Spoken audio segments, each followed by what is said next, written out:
Hi అండి, welcome to మన తెలుగింటి రుచులు. ఇవాళ మన రెసిపీ సగ్గుబియ్యం పాయసం. సగ్గుబియ్యాన్ని జనరల్గా నానబెట్టి చేస్తూ ఉంటాం కదండి. అలాగా నానబెట్టే పని లేకుండా అప్పటికప్పుడు కేవలం 10 నిమిషాల్లో ఇన్స్టెంట్గా ఈ సగ్గుబియ్యం పాయసం అయితే మనము తయారు చేసుకోవచ్చు. టేస్ట్ అయితే చాలా కమ్మగా ఉంటుంది. నేను ఇక్కడ బెల్లంతో చేసి చూపించానండి. అలాగే చక్కగా కప్పు కొలతలతోటి మీరు ట్రై చేయండి, పర్ఫెక్ట్గా కుదురుతుంది. ఇక లేట్ చేయకుండా ఈ సగ్గుబియ్యం పాయసం తయారీ విధానం చూసేద్దాం. అలాగే వీడియో మీకు నచ్చితే కనుక ఒక లైక్ ఇవ్వడం మాత్రం మర్చిపోవద్దు. ఛానల్ మీరు ఎవరైతే కొత్తగా చూస్తున్నారో ఒకసారి వీడియోస్ చూడండి. నా వీడియోస్ మీకు నచ్చితే తప్పకుండా ఛానల్ని సబ్స్క్రైబ్ చేసుకోండి. ఇక ఏమాత్రం లేట్ చేయకుండా ఈ ఇన్స్టెంట్ సగ్గుబియ్యం పాయసం బెల్లంతో ఏ విధంగా తయారు చేసుకోవాలో చూసేద్దాం. దీనికోసమైతే ముందుగా ప్రెషర్ కుక్కర్ తీసుకోండి. అందులోకి నేను ఒక కప్పు, మెజరింగ్ కప్పు ఉంటుంది కదండి, ఆ కప్పుతో ఒక కప్పు తీసుకున్నాను. ఒక కప్పు నిండుగా సగ్గుబియ్యం, లావుగా ఉంటాయి కదండి, ఆ సగ్గుబియ్యం తీసుకున్నాను. ఇందులోకి తగినంత నీళ్లు వేసేసుకొని 1-2 సార్లు నీట్గా ఈ సగ్గుబియ్యాన్ని క్లీన్ చేసుకోండి. తర్వాత మీరు ఏ కప్పుతో తీసుకున్నారో సగ్గుబియ్యం సేమ్ అదే కప్పుతోటి ఇక్కడ నేనైతే ఒక 3 కప్పుల వరకు నీళ్ళు వేసుకుంటున్నాను. మీరు గిన్నెతో తీసుకుంటే ఆ గిన్నె కొలతే తీసుకోండి. నీళ్ళకు కూడా ఇలా 3 కప్పుల వరకు నీళ్ళు వేసుకోండి. ఇప్పుడు ఈ సగ్గుబియ్యం ఒకదానికొకటి అతుక్కోకుండా పొడి పొడిగా అవ్వడానికి, అలాగే అడుగు పట్టకుండా ఉండటానికి 1 స్పూను నెయ్యి వేసుకోండి.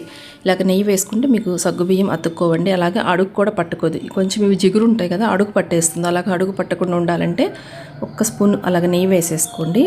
కుక్కర్కి ఇలాగ విజిల్ పెట్టేసి మీడియం ఫ్లేమ్లో నుండి 4 విజిల్స్ రానివ్వండి, కరెక్ట్గా ఉడుకుతుంది. ఇప్పుడు ఇవి విజిల్స్ వచ్చేలోపు మనము మరొక స్టవ్ మీద చిన్న ప్యాన్ పెట్టుకుందాము. అందులో ఒక 2 స్పూన్లు అయితే నెయ్యి వేసుకోండి. నెయ్యి వేడైన తర్వాత కొన్ని బాదం పలుకులు వేసానండి. బాదం పప్పు వేయడానికి కొంచెం ఎక్కువ టైం పడుతుంది. ఫస్ట్ కొంచెం 1 నిమిషం పాటు అలాగ వేగిన తర్వాత అప్పుడు జీడిపప్పులు వేసుకోండి.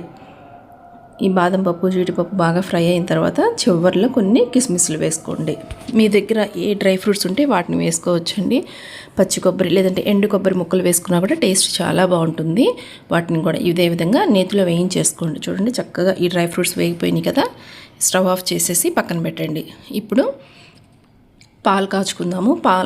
మనం ఈ పాయసం తయారు చేసుకోవడానికి కొంచెం వెడల్పుగా ఉండే ఒక గిన్నె తీసుకోండి. అందులోకి మీరు ఏ కప్పుతో తీసుకున్నారు సగ్గుబియ్యం సేమ్ అదే కప్పుతోటి 2 కప్పుల వరకు పాలు తీసుకోండి. చిక్కటి పాలు తీసుకోండి.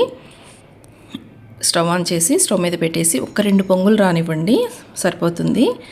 ఈలోపు మనకి చక్కగా విజిల్స్ వచ్చేసి సగ్గుబియ్యం కూడా చక్కగా ఉడికిపోతాయండి. మనం ఈ ప్రాసెస్ చేసేలోపు చూడండి, సగ్గుబియ్యం చక్కగా ఉడికిపోయినాయి. అలాగే అడుగు కూడా అస్సలు పట్టుకోవు, సపరేట్గా వేటికి అవి సపరేట్గా ఉంటాయి. ఇలాగ మరుగుతున్న ఈ పాలల్లోకి ఉడికించుకున్న ఈ సగ్గుబియ్యం మొత్తాన్ని కూడా వేసేసుకోండి. ఇలా వేసేసుకొని ఫ్లేమ్ని లో టు మీడియం ఫ్లేమ్లో పెట్టుకొని కలుపుకుంటూ 5-6 నిమిషాల పాటు ఈ పాలల్లో సగ్గుబియ్యాన్ని కూడా ఉడికించుకోవాలి. ఆల్రెడీ ఉడికి ఉంటాయండి, మరొక 5-6 నిమిషాల పాటు ఉడికించుకోండి. మనకి టేస్ట్ బాగుంటుంది. పాలల్లో ఉడికినప్పుడు కరెక్ట్గా సరిపోతుందండి ఈ కొలతలు.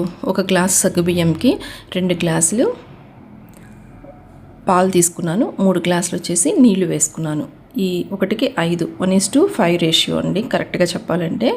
ఇలాగా ఒక 5-6 నిమిషాల పాటు లో టు మీడియం ఫ్లేమ్లో మధ్య మధ్యలో కలుపుకుంటూ చక్కగా ఉడికించేసుకోండి. ఇలా ఉడికిన తర్వాత ఫ్లేవర్ కోసము ఒక 4-5 యాలకులను దంచి ఇలాగ పొడి వేసేసుకోండి. అలాగే మీ దగ్గర ఉంటే కనుక మనకి పచ్చకర్పూరం ఉంటుంది కదా, మంచి స్మెల్ వస్తుందండి. అది ఉంటే చాలా కొంచెం వేసుకోవాలి. ఇక్కడ నేను చూపించాను కదా, చాలా చిన్న ఇది వేసేసుకోండి. ఇలాగ నలిపి వేసేసుకోవాలండి అది కూడా.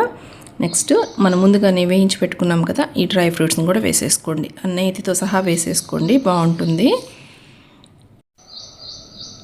ఇలా డ్రై ఫ్రూట్స్ వేసేసుకొని ఒక్కసారి కలిపేసి ఇక స్టవ్ ఆఫ్ చేసుకోవచ్చండి. ఇందులో కొంచెం 1 చిటికెను సాల్ట్ వేసుకోండి. సాల్ట్ వేసుకోవడం వల్ల మనకి స్వీట్ టేస్ట్ అనేది ఎన్హాన్స్ అవుతుంది. అలాగే మనకి వెగట్ అనేది లేకుండా ఉంటుందండి.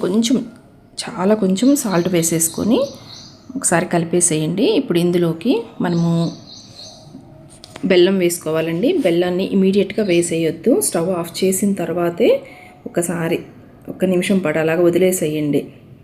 వదిలేసిన తర్వాత అప్పుడు ఇలాగ బెల్లం తురుము వేసుకోండి. మనం తీసుకున్న 1 కప్పు సగ్గుబియ్యంకి మీకు 1.5 కప్పు వరకు అయితే బెల్లం పడుతుందండి. అదే పంచదార అనుకోండి కొంచెం తగ్గించే పడుతుంది, బెల్లం కదా కొంచెం ఎక్కువే పడుతుంది.